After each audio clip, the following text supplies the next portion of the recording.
There you are, smoking some championship ribs or whatever on your smoker.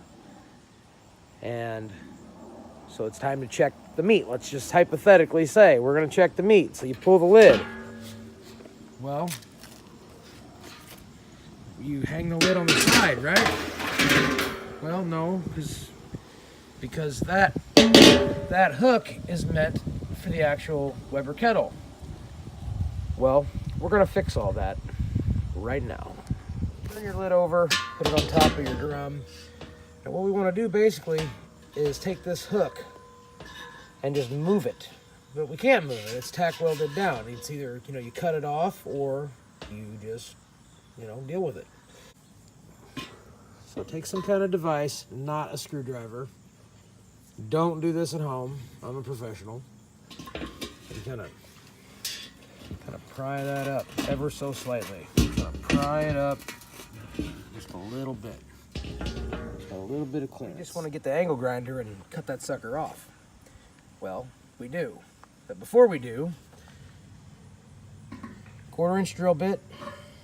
Find where you want to cut it off with the angle grinder and go up just a little bit. Do not drill through the lid, only the piece of metal there.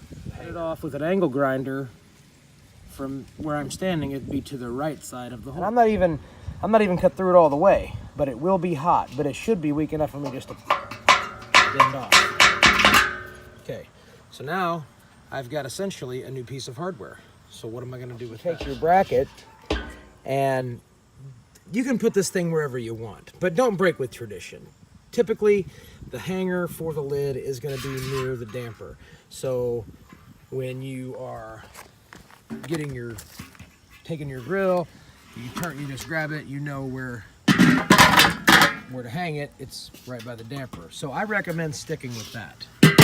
That's probably the way. You don't want it to be past the level of the lid. You want it to be, from this perspective, you want it to be below the lip still. Now, you might think that's going to interfere with some of your cooking space, but it's really not going to. And then you just kind of mark it with a screwdriver. 1/4-inch drill bit. Find the spot you just marked. And now you're going to drill through the lid. All right, we're through. I trust you're going to get rid of all these metal shavings and all that. That's a big part of the process. Get a 1-inch stainless steel machine bolt, carriage bolt, and 2 stainless steel washers and the nut of the appropriate size. 1/4-inch. Make sure your thread size matches when you're buying them. And some people are going to tell you don't need 2 lock washers. Okay, don't use 2 lock washers. I prefer to use 2. Just snug it up where you can still turn it a little bit to get it in the appropriate position. So I think I got it about where I want it.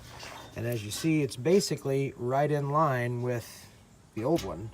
So the mental training of knowing right where the hanger is on a Weber is not going to be conflicted in any way.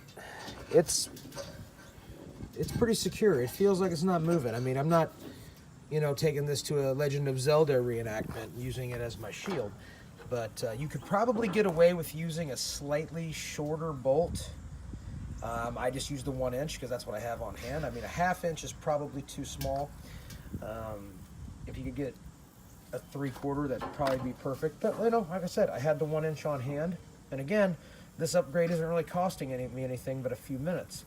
So it's keeping the price of the equipment down, and the enjoyment and nostalgia on something you built yourself is priceless.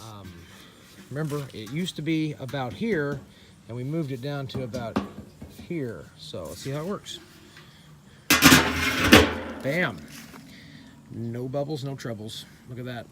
Now you have it done, and you might not be happy with that right around there. You might want to put some high temp silicone on there. I'm not going to do that. That little bit of air is not going to make a bit of difference.